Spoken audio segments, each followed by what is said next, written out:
समाजी राब्तों की वेबसाइट्स हों या बड़े बड़े शहरों के चौक चौराहे, लापता अफराद के लवाहिकीन हर रोज कोई ना कोई पैगाम लिए बैठते हैं। कोई उनका दर्द जान नहीं सकता और जाने भी तो कैसे।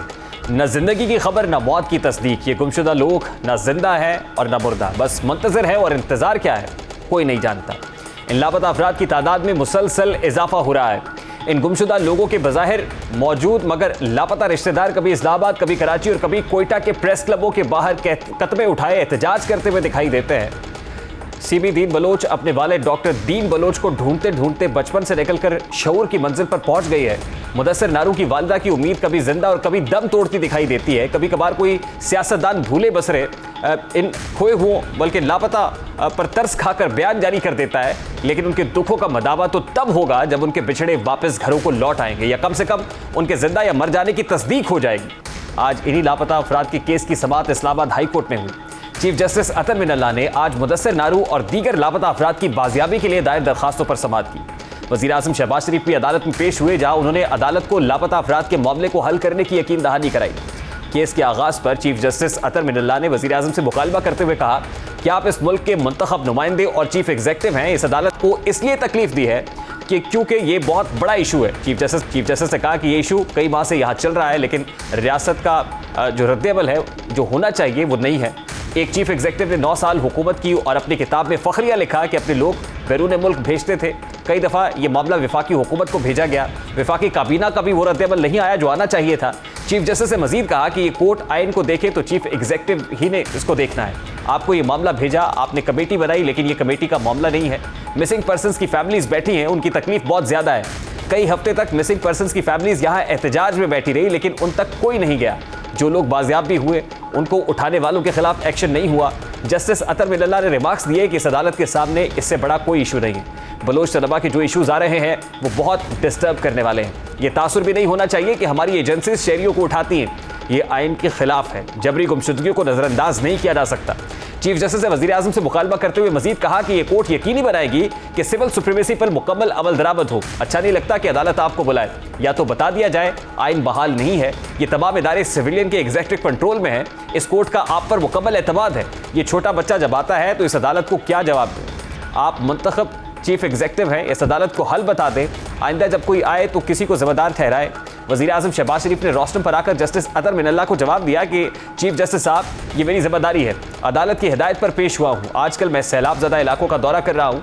वज़ीर आज़म ने कहा कि मैं किसी उज़्र के पीछे छुपना नहीं चाहूँगा। मैं आमना जंजुआ से मिला हूँ। इस बच्चे ने कहा, वज़ीर आज़म मेरे अब्बू को मुझसे मिला दो, मैं लापता अफराद के लवाहिकीन छोटे बच्चे से मिला हूँ। मेरी जिम्मेदारी है कि इस बच्चे के बाप को ढूंढूं। वज़ीर आज़म ने अदालत को बताया कि जो कुछ मेरी जिम्मेदारियों में है उसके मुताबिक मैं कोशिश करूंगा। मैं पाकिस्तान के अवाम को जवाब दे हूँ। छोटे बच्चे का सवाल रोज़ाना मुझे तकलीफ देता है। कमेटी 6 मीटिंग्स कर चुकी है, मुतल्लिका अथॉरिटीज़ हुकूमतों से मिल चुकी हैं। मैं कमेटी की कारकर्दगी 2 हफ्ते बाद खुद देखूंगा। 1 माह बाद रिपोर्ट जमा कराएंगे जो महज फिक्शन नहीं हक़ाइक़ पर मबनी होगी। वज़ीर आज़म ने मज़ीद कहा कि आप जब भी कहेंगे मैं अदालत के सामने पेश हो जाऊँगा। मैं यकीन दहानी कराता हूँ, लापता अफराद के अहले खाना से मिलाऊंगा। मैं लापता अफराद केसेस को हल करने में कोई कसर नहीं छोड़ूंगा। मैं अवाम और अल्लाह ताला को जवाब दे हूँ। 4 बरस में 2 मरतबा जेल गया, मेरे अहले खाना ने भी अजियत देखी है। वज़ीर आज़म का कहना था कि मैं कोशिश करूंगा कि उनके प्यारों की तलाश करें। चीफ जस्टिस ने वज़ीर आज़म से मुकालमा करते हुए कहा कि आपका वक्त बहुत अहम है, अदालत आपका वक्त ज़ाया नहीं करना चाहती। चीफ जस्टिस अतर मिनल्लाह ने रिमार्क्स दिए कि कमेटियाँ बनी, बयानात दिए गए, लेकिन ये काफ़ी नहीं है। कोई भी शख्स इस अदालत से अप्रोच ना करे कि उसका प्यारा लापता है। इस वक्त के चीफ एग्जीक्यूटिव ने तस्लीम किया जबरी गुमशुदगी इस वक्त की पॉलिसी थी, उस वक्त की पॉलिसी थी तो उन्होंने आइन तोड़ा। चीफ जस्टिस ने कहा कि यह पार्लियामान का इस अदालत में बहुत एहतराम है। तमाम सूबों के चीफ एग्जीक्यूटिव जिम्मेदार हैं अगर उनके इलाकों से कोई उठाया जाता है। ये रियासत के लिए टेस्ट केस है कि किसी के प्यारे को ना उठाया जाए। सूबे या मरकज़ जहाँ से कोई लापता हो, चीफ एग्जीक्यूटिव जिम्मेदार है। सिविल कंट्रोल, सिविल सुप्रीमेसी पर अमल दरामद आपका काम है।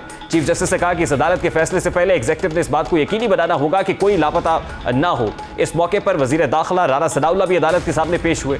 जस्टिस अतर मिनल्लाह ने कहा कि सिविल बालादस्ती और इदारों का हुकूमत पर कंट्रोल आइन के मुताबिक होना चाहिए। अगर हुकूमत का अपने मातहत इदारों पर कंट्रोल नहीं है तो फिर सबको घर चले जाना चाहिए। इस मौके पर वफाकी वज़ीर आज़म नज़ीर तारड़ भी रोस्टम पर आ गए। उन्होंने कहा कि 20-21 साल का इशू है, ये नहीं कह सकते 10 रोज़ में हल हो सकता है।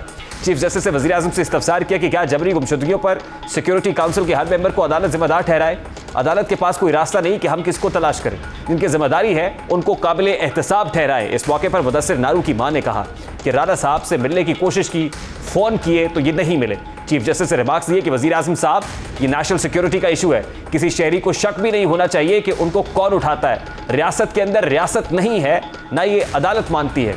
आइन सुप्रीम है और इस पर अमल होगा। इस अदालत में लापता अफराद का कोई नया केस नहीं आना चाहिए। जो पुराने केसेस हैं उन्हें भी आप हल करें। चीफ जस्टिस ने कहा कि यह मसला यह है कि जो ओहदों पर बैठे हैं कहते हैं हमने कुछ नहीं किया।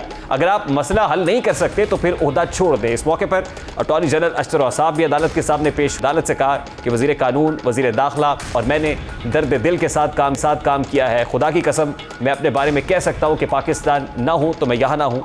अटॉर्नी जनरल ने अदालत से दरख्वास्त की कि मुझे थोड़ा सा वक्त दीजिए, आपको शिकायत इंशाल्लाह नहीं आएगी। मसला वहाँ आता है जहाँ कोई जिम्मेदारी लेने को तैयार ना हो। अदालत ने कहा कि अगर मामला हल नहीं होता तो इस अदालत के पास कोई ऑप्शन नहीं रहेगा। जो इस काम में मुलव्विस है उनके खिलाफ कार्रवाई की जाए। आमना मसूद जुंजुआ ने अदालत में कहा कि हुकूमत लापता अफराद केसेस में अपीलें वापस ले तो भी रिलीफ मिल सकता है। माहिरा साजिद केस में अदालत ने एक अच्छा फैसला दिया मगर हुकूमत अपील में चली गई। अब ये मामला इतना सादा नहीं है। इससे पहले अदालत साबिक वज़ीर आज़म इमरान खान को भी बुला चुकी है। उन्होंने भी अदालत को यकीन दहानी कराई थी कि वो इस मामले को खुद टेकअप करेंगे इस मामले को, लेकिन अभी तक ये मामला हल तलब है। प्रोग्राम में एक वक्त ब्रेक शामिल करेंगे और ब्रेक के बाद जब वापस आएंगे तो एक और अहम मामला जो ट्रांसजेंडर्स प्रोटेक्शन एक्ट है, अब वो उस पर तरमीम की बात हो रही है। मामला अपर हाउस सेनेट में पहुँच चुका है। ये मामला कहाँ तक है